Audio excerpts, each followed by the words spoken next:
Magandang araw, mga kaalaman na hinog.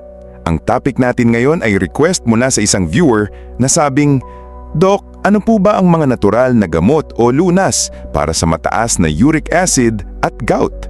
Kaya heto na, aalamin natin ang 10 natural na gamot o paraan na tutulong sa inyo na pababain ang inyong uric acid at labanan ang sakit na dulot ng gout.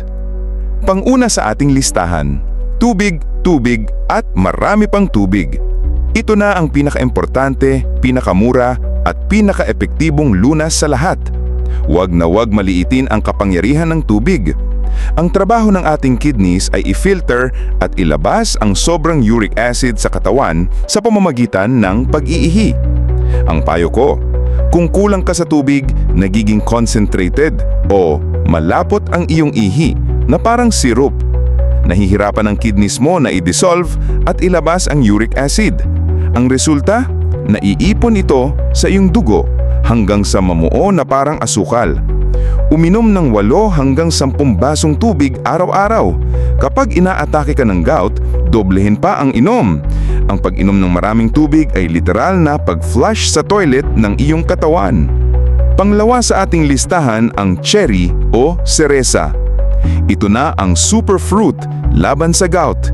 Kahit yung delata basta nasa tubig at walang asukal o yung frozen. Ang cherry ay mayaman sa anthocyanins. Ito yung kemikal na nagbibigay ng kulay pula dito, na isang napakalakas na anti-inflammatory at antioxidant. Ang payo ko, maraming pag-aaral na ang nagpapakita na ang regular na pagkain ng cherry ay direktang nagpapababa ng uric acid levels at nagbabawas sa dalas ng gout attacks.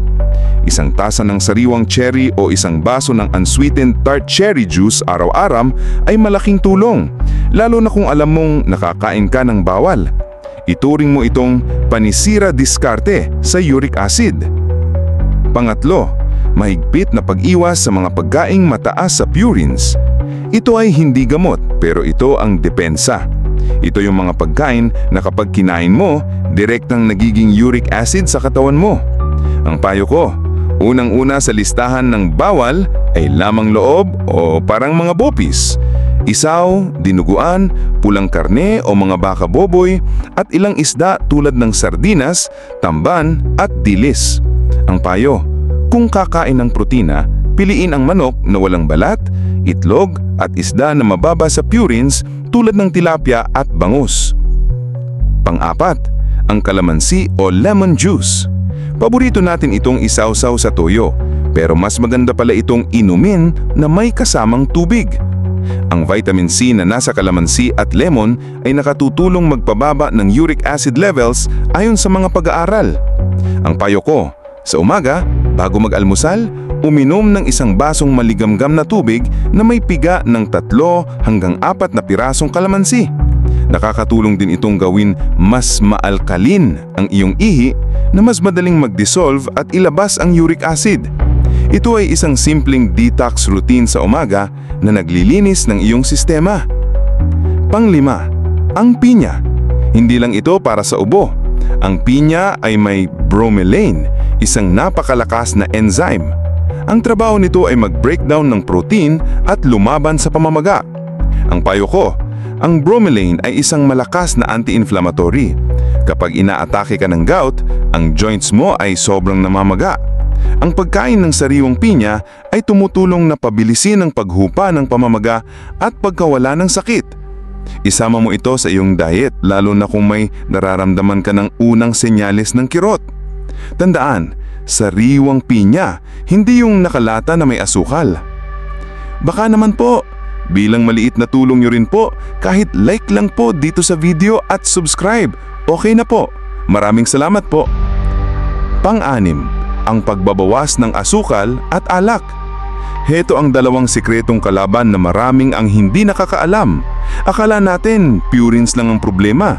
Ang sobrang asukal, lalo na yung high fructose corn syrup na nasa soft drinks, iced teas at juices, ay direktang nagpapataas din ng produksyon ng uric acid. Ang alak naman, lalo na ang beer na gawa sa yeast na mataas sa purines, ay double trouble. Ang payo ko, itigil na po ang pag-inom ng soft drinks. Umiwas sa mga matatamis na pagkain. At kung may gout ka na, yung pag-inom ng beer ay parang pagbuhos ng gasolina sa apoy. Tubig po ang pinakaligtas na inumin. Pangpito, luya o ginger. Isa pa sa mga paborito nating pampalasa sa tinola. Ang luya ay isa ring malakas na natural na anti-inflammatory. Ang sangkat nitong gingerol ay halos kapareho ang epekto sa mga NSAIDs. Ang payo ko, para sa first aid, gumawa ng salabat. Maghiwa ng ilang pirasong luya, pakuluan sa tubig, salain at inumin. Para naman sa direktang lunas, gumawa ng compress.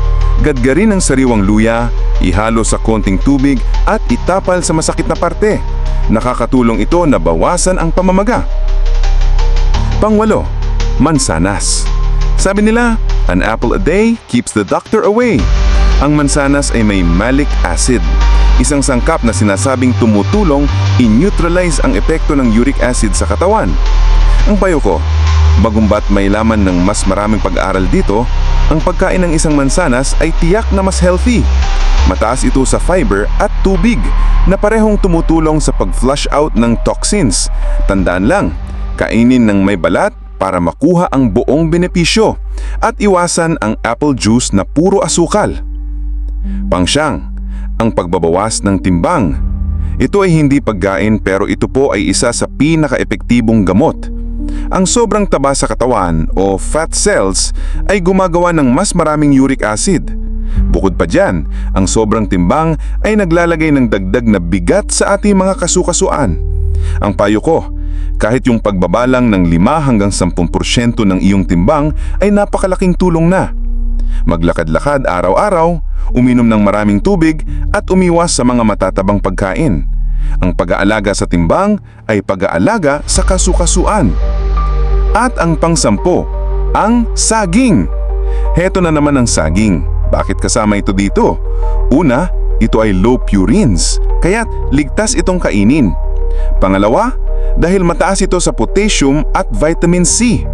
Ang payo ko, sinasabing ang potassium ay nakakatulong pigilan ang pagbuo ng uric acid crystals at tinutulungan din itong mailabas sa ihi.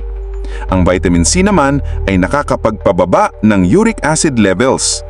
At ang paalala, kung may sakit sa bato o CKD, kailangan munang kumonsulta sa doktor. Ang paglaban sa uric acid ay isang lifestyle. Kailangan ng tamang diet, sapat na tubig at pag-iwas sa mga bawal. Ang gamot ng doktor ay para sa atake, pero ang pang-araw-araw na pag-iingat, yan po ang tunay na lunas. Maraming salamat po and God bless.